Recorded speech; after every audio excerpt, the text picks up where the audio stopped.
그래, 당은 그지. 바도 거 쉐 자르와. 지난 바도 쉐디 당은 Good evening.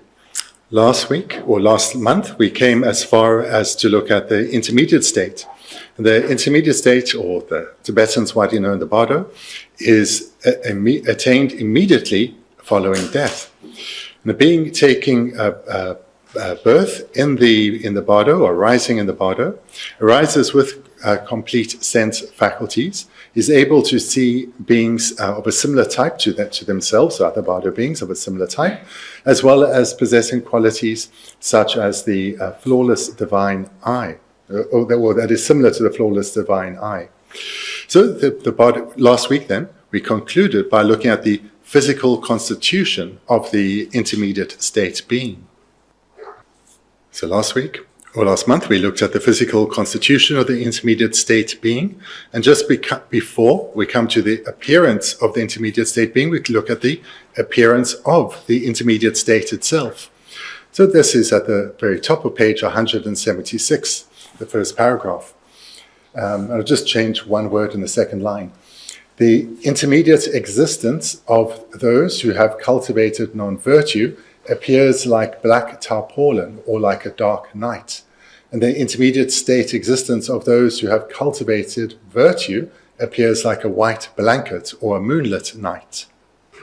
So the first part of the sentence is about a being who has died propelled by non-virtue or non-virtuous karmic imprint and will be taking rebirth in the lower realms. So for them, the intermediate state appears like black cloth or tarpaulin or like a dark night. The intermediate state appears very differently for those whose death or their rebirth is propelled by virtuous karmic imprint. So being on the way to a happier migration, for them the Bardo appears, so reading on, and the intermediate state of those who have cultivated virtue appears like a white blanket or a moonlit night. The moonlit night would be a night with a full moon and a clear sky, a cloud-free sky rather, and not like a bright sunny day, but rather like a night that is illuminated due to lack of clouds and a bright moon. So that's then the appearance of the intermediate state itself. Then reading further, it sees, so the Bardo being sees intermediate state beings of similar type, as well as their and its own birthplaces. So the birthplaces of the intermediate state being and those of the similar type. So as we see here, it says, so the intermediate state being sees intermediate state beings of a similar type. So therefore, if a being is to be born as a human and therefore goes to the Bardo, they will have a form of a human and be able to see other intermediate state beings who have forms of human as forms of a human and will be reborn as humans. So too, if a being is to be born as a desire realm god, they will in the Bardo, they will have the form of similar to a desire realm god and will be able to perceive other desire realm gods. And likewise, if they're to be born as a form realm god, they will see they'll have the form of a form realm god and see other gods who are to be born in the form realm. And this then is also the case for the lower realms. So if a being is to be born in the hells and as a spirit or as an animal, they will have such a form in the intermediate state, and they will see intermediate state beings of that same type. So if they are to be born as an animal, they'll see other intermediate state beings who are in the form of an animal. But what cannot happen is that an intermediate state being of one type cannot perceive intermediate state beings of a different type. So those who are to be born as a human will not see intermediate state beings who are to be born as a god, and so forth. And as the sentence continues, they will the intermediate state being will also see the place where they are going to take rebirth. The next sentence describes the color or complexion of the Bardo being. The Descent into the Womb Sutra states that the intermediate state of hell beings is like the color of a burnt log. The intermediate state of animals is like smoke. The intermediate state of hungry ghosts is like water. And the intermediate state of desire realm gods and humans is like gold. And the intermediate state of form realm gods is white. So I think I may have had the microphone off when I read the last bit, so I'll read it again with this commentary. The Descent into Womb Sutra states the intermediate state of hell beings is like the color of a burnt log. And Genla added by saying, so this really means they are like a dark color, black or thereabouts. And the rest was the intermediate state of animals is like smoke. So this is what the being looks like, the appearance of the being. And the intermediate, or the complexion of the being. The intermediate state of hungry ghosts is like water. And the intermediate state of desire realm gods and humans is like gold. And that of form realm gods is white. So it continues here, the animals, so their appearance is smoke-like. So this would be a color probably like gray, so not black, not white, probably a gray color. And the intermediate state of hungry ghosts is like water.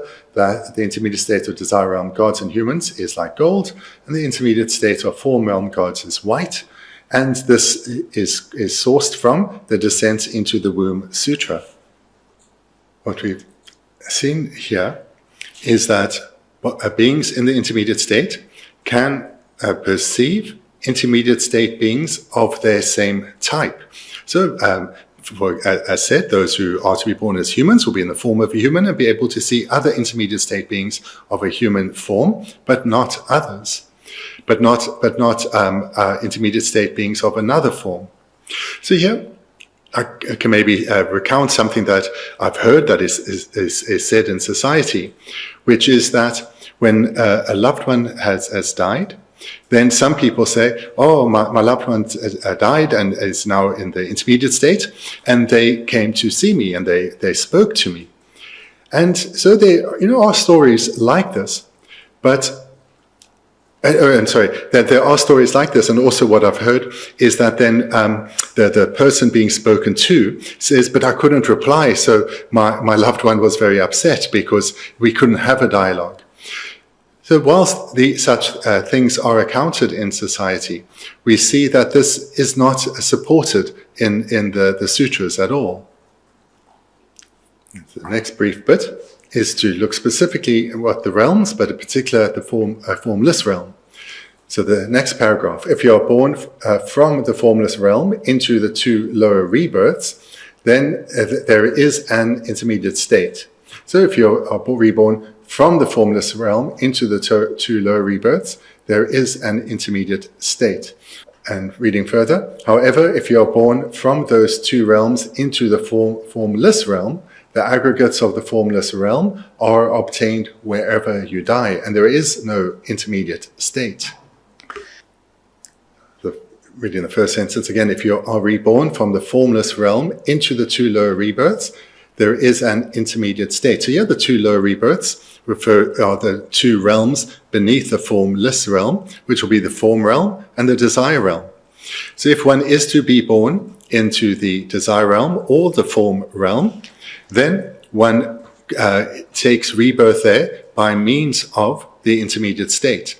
And this includes when a formless realm being dies, and they are to be reborn in either the form realm or the desire realm, being the form or desire realm where birth will be taken, there is birth is taken there by means of the intermediate state. The meaning of that first sentence is, if a being is to be born in the desire realm or the form realm, rebirth there is taken by means of or via the intermediate state. But now in the second sentence, we'll see that this is not the case for rebirth into the formless realm. So this next sentence, however, if you are born from those two realms, so the desire realm or the form realm, into the formless realm, the aggregates of the formless realm are obtained wherever you die, and there is no intermediate state. So therefore, when rebirth is to be taken in the formless realm, there is no intermediate state.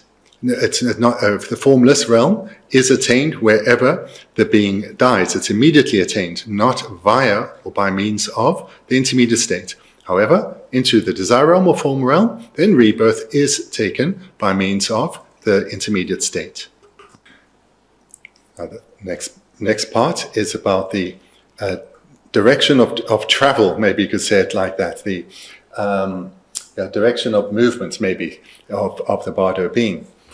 It is taught that the intermediate state being of a god travels upward, that of a human travels straight ahead, and that of someone, or an intermediate state being, who has done faulty actions, travels downward with the eyes cast downward. So looking at the first one there, that of a god, travels looking upwards. So the god travels upwards, and that of a human straight ahead. Whereas a Bardo, intermediate state being who has done faulty actions, so intermediate state being who will take rebirth as an animal, as a spirit, or in the hell realms, travels downward with the eyes cast downward. So some explain this, that gods travel upward, meaning that gods travel upright. So as like a human standing and walking upright, they would take this term upward and say it means moving upright. 미 바르도디게 태가 주고레세도 다 대지도시네 코도 주고레라와 다 태가 주고레세네 데네시네 야 말라제 두스치네 데니스 주고레세레 너무 좋아나 신지네. And then you saw Genlo with his glasses showing that the same explanation would then say that the way the human would travel straight ahead is flying like an aeroplane. In this alternative explanation, then the third, that of beings to be born in the lower realms, means they are actually traveling in an inverted manner from what humans do in our normal state, with their legs up and their head down. So that would be the meaning of travels downward with eyes cast downward, with the head beneath and the legs above. So there are two explanations, the one that's given directly here, and the other is a different version of that, with the gods traveling in an upright position, humans like an aeroplane, and then animals, those into the lower realms, inverted with the head beneath and the legs above. In the final sentence, again, that's already explained. The translation's not so clear, so I've retranslated it, but the meaning's already been explained. It seems that this is intended to describe the intermediate state for the three lower realms. So this was referring to above, that of someone who has done faulty actions travels downward with the eyes cast downward. So this, and I'll read the retranslation. It seems that this is intended to describe the intermediate state for the three lower realms. Now to look at the lifespan in the intermediate state. As for its lifespan, if it does not find the conditions for rebirth, it abides for as many as 7 days. If it finds them, the number of days is uncertain. So as for its lifespan, so the lifespan of a Bardo being is the period in which it is seeking a rebirth. So as for its lifespan, if it does not find the conditions for rebirth, it abides for as many as 7 days, so up to 7 days. So therefore, the length of the lifespan, the length of a life of a being in the Bardo is no more than 7 days. Within that 7-day period, the conditions for rebirth, should they be met or be found, rebirth is taken. So in the second sentence, if it finds them, so if it finds those conditions for rebirth, the number of days is uncertain. So this means at any point within those 7 days, should the conditions for rebirth be met or be found, then rebirth is taken. And that may happen almost immediately, within a few moments or minutes of a being dying and migrating to the intermediate state. Perhaps within minutes, the conditions for rebirth are met and rebirth is taken. Or it may not be a few minutes, it may be a few hours, it may be several days. And it continues. If it does not find them, so if the intermediate state being does not find the conditions for rebirth, by 7 days, it changes body and abides up to 7 times 7 days. So as we saw in the first sentence, the maximum lifespan of an intermediate state being is 7 days. And within that 7-day period, at any point, should the conditions for rebirth be found, rebirth is taken. If they are not, then the being dies and immediately is reborn again in the intermediate state, because they still have not yet found the conditions for rebirth.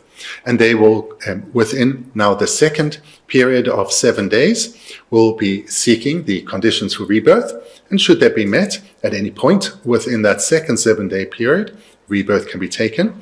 If they are not met, after the second 7-day period is completed, then death follows, and once again, now for the third time, rebirth is taken in the intermediate state. And this can continue up to 7 times. So 7 times 7, 49 days. Continues. However, it does not abide any longer than that, since it will certainly find the conditions for rebirth by then. So this is quite clear and quite emphatic.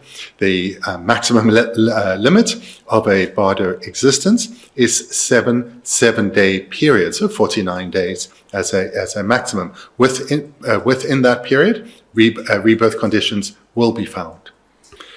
And this then explains the tradition in Tibetan Buddhism that's still practiced amongst Tibetan Buddhists in Tibet and the Himalayan regions and in exile, that for when someone dies, then pujas are done for the deceased, and they are done at each seventh day anniversary of their death, up to 7 times, so the total of 49 days.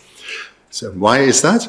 Because if the being has not taken rebirth, they will die and immediately take rebirth again in the intermediate state. And through accumulating merit and dedicating it to the deceased, then that will aid their attainment of a better rebirth.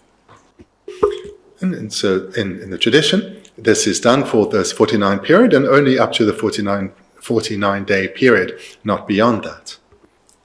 What would usually be done is, prior to death coming, the person will make arrangements so that some of their savings, some of their wealth, will be used to sponsor pujas for them when death comes. Or if that's not done, or maybe in addition to that, the deceased relatives would sponsor pujas, as well as making prayers on their own. And then by giving of the deceased person or their relatives making offerings, this creates merit and a basis for which the prayers are done. And this merit then, that merit then is a cause that will lead to some impact in terms of their rebirth. And also bodhisattvas could be requested to make prayers and so forth. So this will assist the person in their onward journey in taking a good rebirth. That being said, the primary what determines a good rebirth is the karma one has created. So one is dependent on the karma one has created. Hence, it's helpful if one is involved in this process of sponsoring or making arrangements prior to one's death. And if not, then one's relatives will do it on one's behalf, and that will have some impact, some benefit. What is certain is those involved in doing pujas and making prayers and so forth, they will be creating virtue. They'll have a good motivation, they'll be engaging in these prayers, and they will dedicate the merit accumulated for the deceased person. And through this process of dedicating the merit that they have taken to the well-being of the deceased, then some benefit will come to the deceased. But certainly those involved in doing the pujas, making the prayers, requesting them and so forth, will be accumulating merit. Bodhisattvas, with their remarkable and sincere motivation of wanting to benefit beings in the most meaningful of ways, they will engage in extensive acts of virtue, for example, ethical restraint, generosity, and so forth, and will dedicate the merit accumulated for all sentient beings. So through their dedicating of this merit to all sentient beings, it's not that the lives of all beings are suddenly transformed. Rather, through this, the interdependency of the accumulation, their virtuous activities, with the sincere motivation and with the dedication of merit to all sentient beings. In this way, the Bodhisattva is making connection with all sentient beings. And through that connection, powered by this virtue, the occasions will come where the Bodhisattva can engage with others and be of benefit to them in the future. So this is the way the Bodhisattva benefits all sentient beings through their dedication of merit. It's not merely that merit is accumulated and dedicated and beings' lives are transformed, but rather through the process that's happening within the Bodhisattva's mind, they are making connection with beings. So through this merit and the dedication, they're making connection with beings, and thereby they will continue in lives to come to benefit beings. So when one is engaging in prayers for someone who is deceased, the motivation, the intention behind the pujas one is engaging in is going to differ if the person who is deceased is an ordinary person or if they are a Lama. So if it's an ordinary person, then one is engaging in these prayers every seventh day for the 49-day period with the express wish or motivation that through this virtue and dedication of virtue, this person gains an excellent rebirth. So when a Lama dies and one engages in prayers and pujas, there the motivation is quite different, because there is no thought of, I hope the Lama takes a good rebirth. Because seeing the Lama as indivisible from the Buddha, there will be no doubt that the Lama firstly will take rebirth, so one doesn't even need to pray the Lama returns, because the Lama will, and that the Lama will take excellent rebirth as well. About that there is no doubt. So what one is then doing when making prayers for when a Lama has deceased is that it is for you as a practitioner to create merit to recognize, recalling the great qualities of the spiritual teacher, their tremendous kindness and so forth. And thereby, through this accumulation, thereby one is strengthening one's connection as well as creating merit. So therefore, the motivation behind the prayers for an ordinary person and for a Lama are quite different. Then there are 5 acts of immediate retribution, where it's said that should a person commit one of these 5 acts of immediate retribution, one is in the next life, immediately will be reborn in the lower realms. So hence immediate retribution. And in the lower realms, in the hell realms. So if one commits one of these 5 acts, one in one's very next life will be reborn in the hell realms. So these acts are killing one's mother, killing one's father, killing an arhat or bodhisattva, harming a Buddha, or drawing blood from a Buddha, I think it's called, and destroying stupas, monasteries, and so forth. So if a person commits one of these acts of immediate retribution, then in the immediately next life, that will be one will be born in the hells. So what's translated as these 5 acts of immediate retribution. So that's a clear meaning translation, but it is maybe you'd say 5 karmic acts without boundary, because so the term is literally without boundary, and so this is to show that one is born immediately in the hell realms, in the life immediately following the life where one committed one of these 5 acts of killing one's parents and so forth. So therefore, one may well have the doubt that it sounds like that if one, say, kills one's parent, one will be in the next life immediately born in the hells, not even going by means of or via the intermediate state, because that's how it seems to be presented. Whereas we've seen here that if one is born in the form realm or the desire realm, then one has to take rebirth by means of the intermediate state. So this can seem like a contradiction or a possible exception.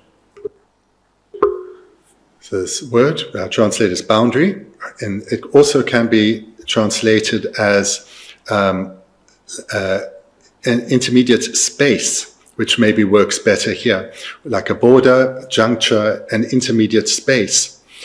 So the meaning is understood that if one commits one of these acts, one is immediately born in hell without there being any intermediate space or gap between the life in which one does one of these deeds and rebirth in the hells. So this is why the doubt may come that is rebirth then taken in the hells directly without going by means of the intermediate state, which is what it says in the text, that one needs to, if one is being born in the hells, one will first take rebirth in the intermediate state. So it should be then understood that if one commits, or a person who commits one of the 5 acts of immediate retribution, one will be born in hell via the bardo, via the intermediate state, as described in the text. However, one's stay in the intermediate state will be very brief. It won't be, as we've heard here, up to 7 days and then another rebirth and so forth. It will probably be merely moments. One will die, one will be reborn as a hell being in the intermediate state, and perhaps moments later, one will take rebirth in the hells. So there's no intervening rebirth anywhere else. One is immediately reborn in hell, and the intervening period in the bardo is very brief.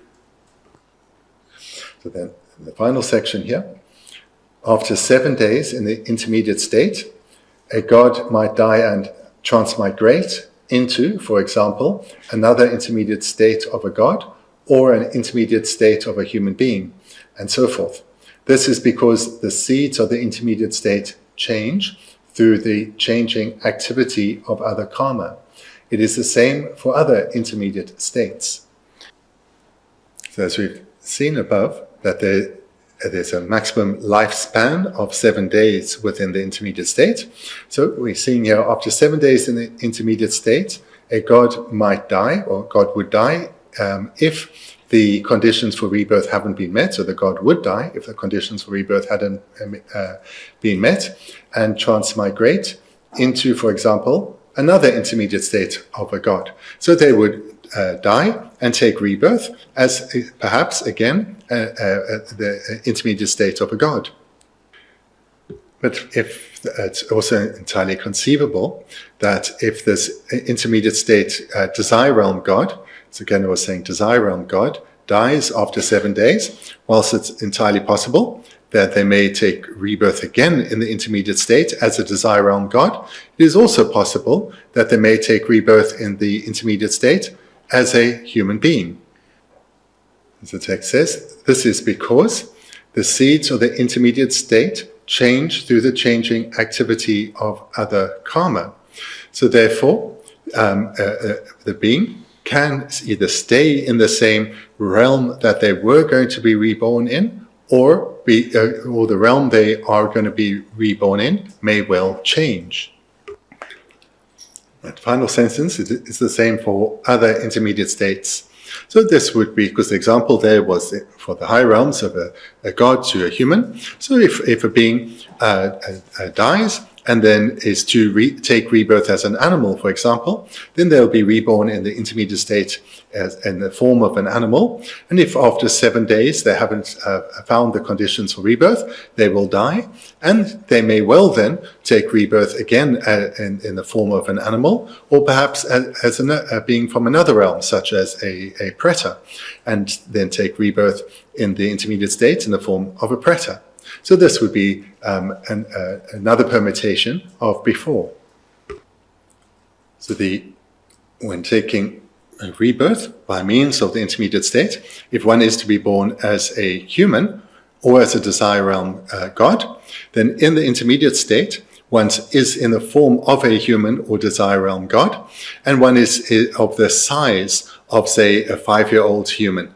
So that would be the kind of size that one would be if one is to be reborn as a human or a desire realm God. A form realm God, though, is far larger.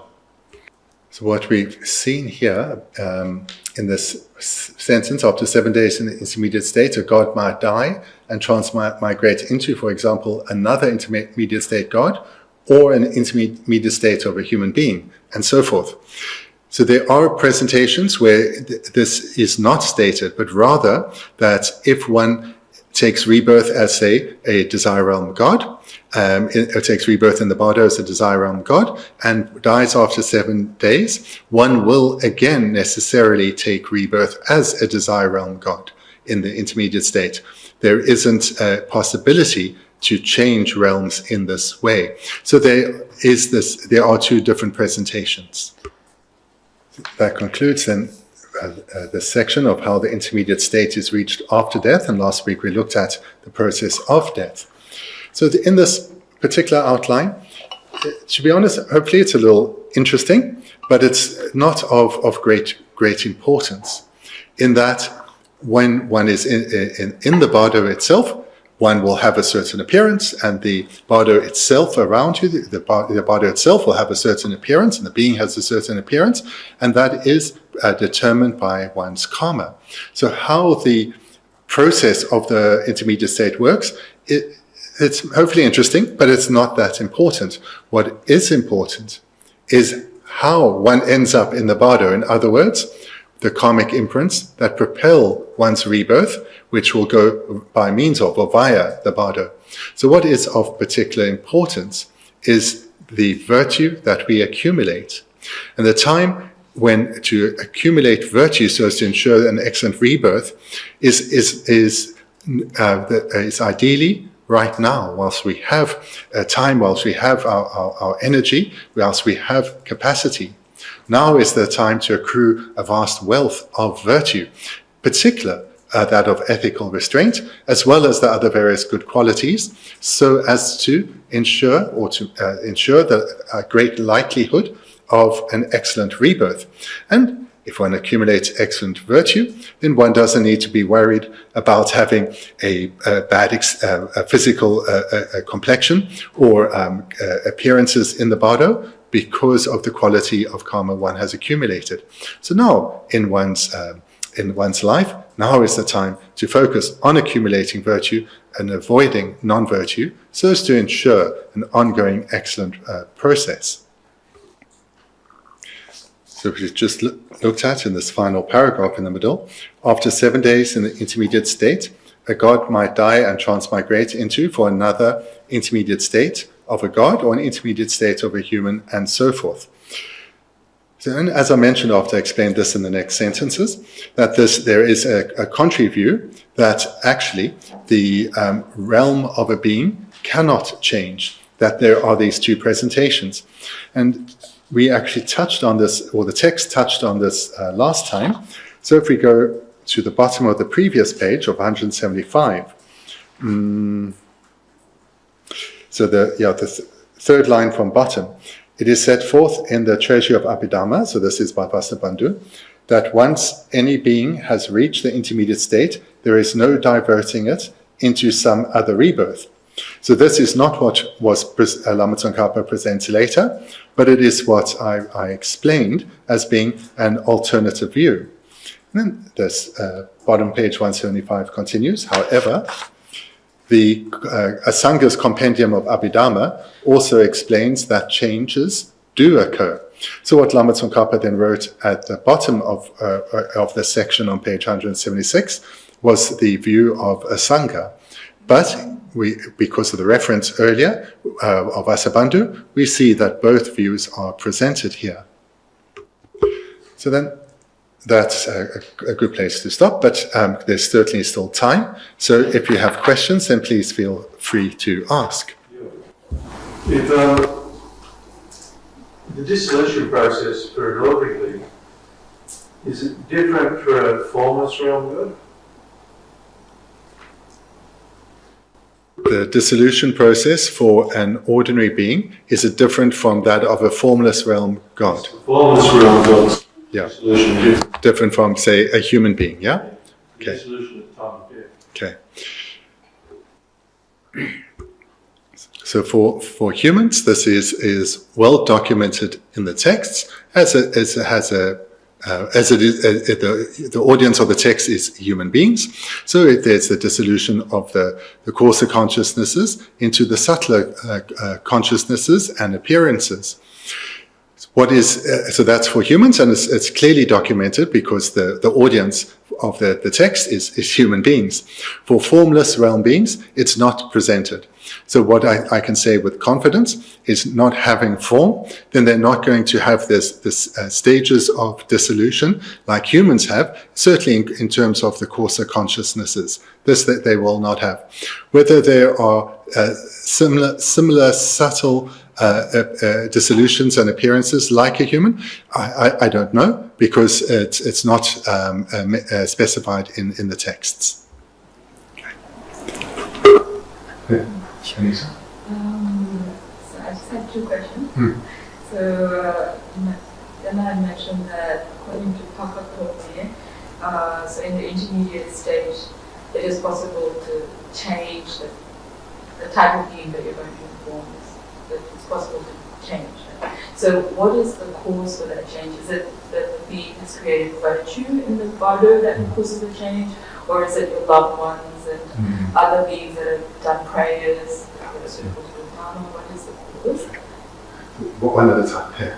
So the first question then, so it's mentioned that Asanga holds the view that the bardo being can change form after death, can change form, and take a new form with rebirth in the bardo. So what would the cause be? Would it be that the bardo being themselves, or the being themselves in the bardo, did something, virtuous or non-virtuous? Or is it solely down to prayers and so forth done on their behalf?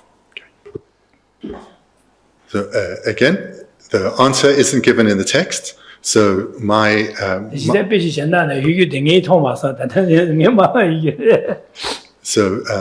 like with Steve, I haven't seen the answer given in text. I cannot say it's not in the text, because I can't say I've read every text ever composed, but I haven't seen the answer to your question. My presumption is of the two general possibilities, prayers from others, or the bardo being themselves doing something. I think the latter is far more likely. That the bardo being, for example, they're on their way to rebirth as a god, and in the bardo they make the strong aspiration that don't want to be born as a god, but rather as a human. Then through such an aspiration, when their death comes, then that would lead to rebirth as a human. So again, this is my opinion, as opposed to, I can say I've seen this in an authoritative text. And of the two possibilities, this one I see as much more likely. And it was mentioned that some beings have difficulty in getting the body, right, the body realm, so they again reborn. So what is the kind of reason behind that? Is it because they have a mix of virtue and non-virtue, and then that's why they find it difficult, or is there another reason? So it says here that some beings don't quickly, or they struggle to find the conditions for rebirth, and therefore their 7-day period ends and they die and are reborn again. So what would be their hindrance for finding the conditions for rebirth? Would it be non-virtue on their side, or mixture of virtue and non-virtue? Okay.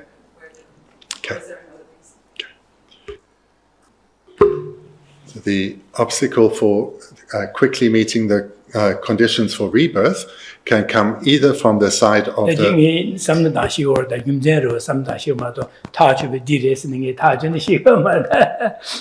So in my opinion, again, not something I've found in text, but in my opinion, the reasons why the conditions for rebirth may not be quickly met can come from one of two general directions, either from the karma of the being in the bardo, or from the conditions in terms of maybe you could say the wombs into which they'll be born. In that, from the side of beings procreating, there could be obstacles happening there. So that's one direction of obstacle. The other direction would be from in terms of the karma of the bardo, the being in the intermediate state. So there, if the strength of the karma is stronger, then the being will probably move through the bardo the intermediate state much more quickly and meet their conditions than if the strength of the karma is weaker. Then asking, so what karma are we talking about here? Is it in the 12 links, the craving and grasping? He said, no, not that. That is just the ripening. So it would be things like the strength of the propelling karma and the completing karma. So it would be more likely if those karmic imprints, that the propelling karmic imprint as well as any completing karma, if that is strong, then the journey through the intermediate state will be quicker, or there could be the obstacle on the side of the potential hosts, the potential birth parents.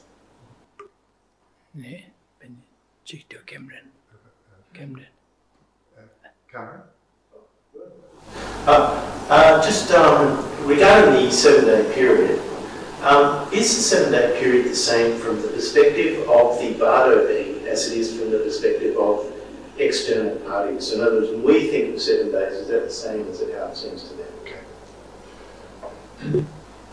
So in terms of 7-day period, so we have as humans, we have a particular understanding of what 7 days means. And for the bardo being, would it be 7 days be of a similar duration, that experience it in this kind of way? Yeah. We experience that, as you say. Or would time fly for them, or would time drag for them? Around the sun, around the Yeah. rotation would be one. So it would be a similar time period as what we as humans experience as 7 days. And so this would be the similar time period for the bardo being, including if they are not on their way to a human rebirth, so on the way to another realm. It would also be of this kind of duration. So what we consider to be a week, it would be that length of time. And also that we see here that there can be these a 7-day period followed by a further 6, so a total of 49-day periods. So I think this is also, that length of time is quite, for a being to be in the bardo for that length of time is unlikely. My presumption is that beings pass through the bardo quite quickly.